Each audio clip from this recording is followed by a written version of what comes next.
Madam President, I take the floor to join colleagues in expressing our appreciation to you and to the President of the General Assembly for convening the general debate on agenda item 122 on the question of equitable representation on the increase in the membership of the Security Council and other matters related to the Council ahead of the forthcoming intergovernmental negotiations. My delegation also joins others who have already expressed their recognition of the commemoration of International Day for the Elimination of Violence Against Women, as this is a cause that Namibia fully supports. I align my statement to that delivered by the distinguished permanent representative of Sierra Leone on behalf of the African member states, and I would now like to add the following in our national capacity. Madam Vice President, many colleagues who have spoken here this morning have eloquently contrasted the UN of today as opposed to the UN that was established nearly 75 years ago. The undeniable reality is that the world we live in today is vastly different in virtually every aspect than it was 75 years ago. So much has changed and so many developments have taken place. The global population has nearly tripled in size since the 1950s, bringing with it the need to exploit, to utilize, and ultimately putting so much more strain on so much more of the planet's resources. The world has seen the end of the Cold War and the birth of new and independent nations following the end of colonialism, save for a few last unresolved cases where struggles to exercise inalienable rights to self-determination and independence are still ongoing. Global political power balances have altered, science and technology have evolved by leaps and bounds, and with it, innovation, communication, and people-to-people interaction and contact are today at near supersonic speed. Yes, as the Greek philosopher Heraclitus so aptly reminded us in his famous quote, and I quote, "Change is the only constant in life," end of quote. Change has indeed taken and continues to take place every day of our lives.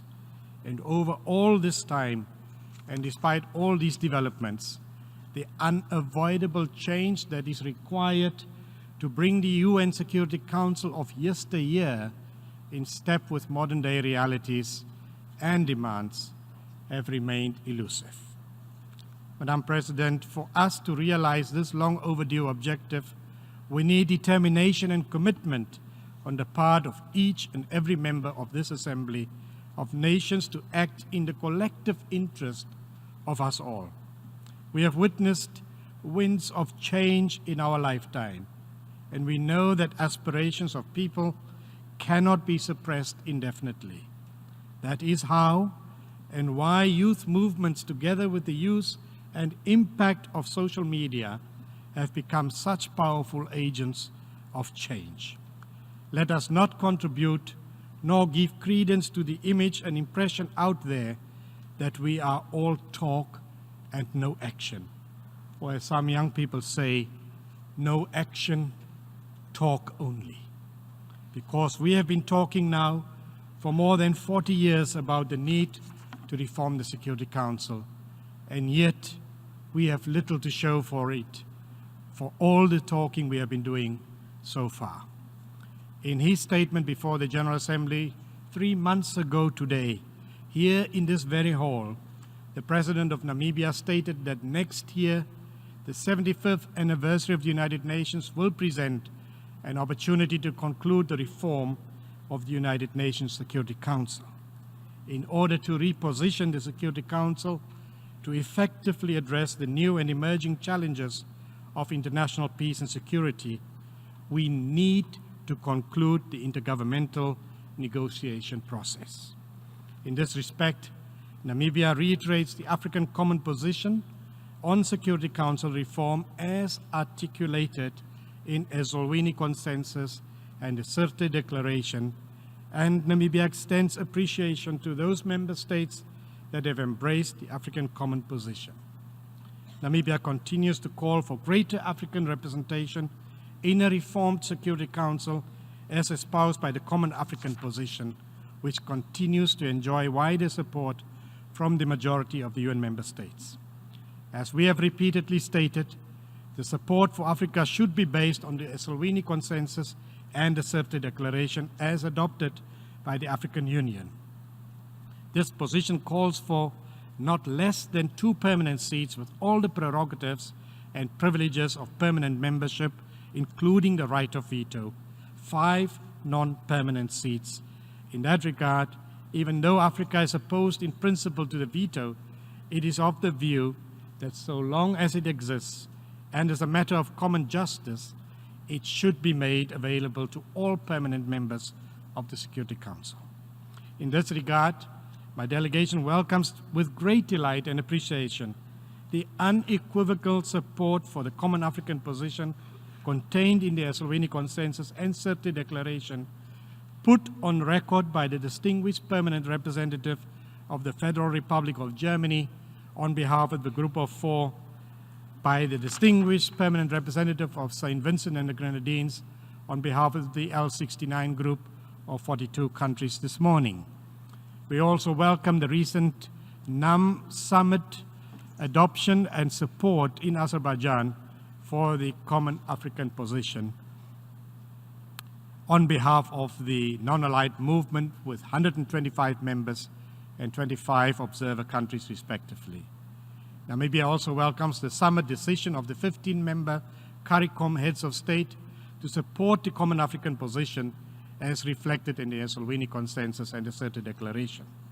That said, we are cognizant that the support for Africa's representation in the permanent category of the Security Council still remains general amongst a few member states.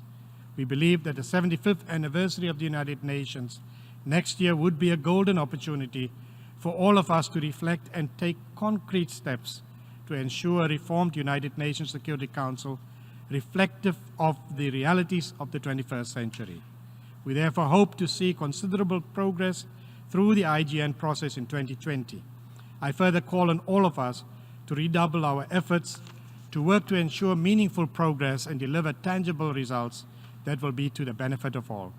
Namibia wishes to reaffirm that the rollover decision of this session should be based on the framework document of 2015 and last session's, the outcome paper of the last session. As already stated by the distinguished permanent representative of Sierra Leone on behalf of all African member states, the African Group regards the framework document produced in the 69th session as the main reference document of the IGN. It was populated by 120 member states. It reflects the entirety of the Common African Position on all the 5 clusters accurately, and importantly, it is not a document that is based on the understanding and interpretation of an individual or any group of member states. In conclusion, Namibia is committed to a comprehensive reform which will see to it that the historical injustice against Africa is rectified. Noting that with the exception of a very small number of member states that have yet to express themselves in full support of the Common African Position, my delegation is confident that this can be done with the broadest possible support from the larger membership of the United Nations. We hope, Madam President, that you will soon appoint, that the President will soon appoint the co-facilitators to lead the intergovernmental negotiation process in 2020, and Namibia stands ready to give her full support and cooperation to the co-facilitators. I thank you.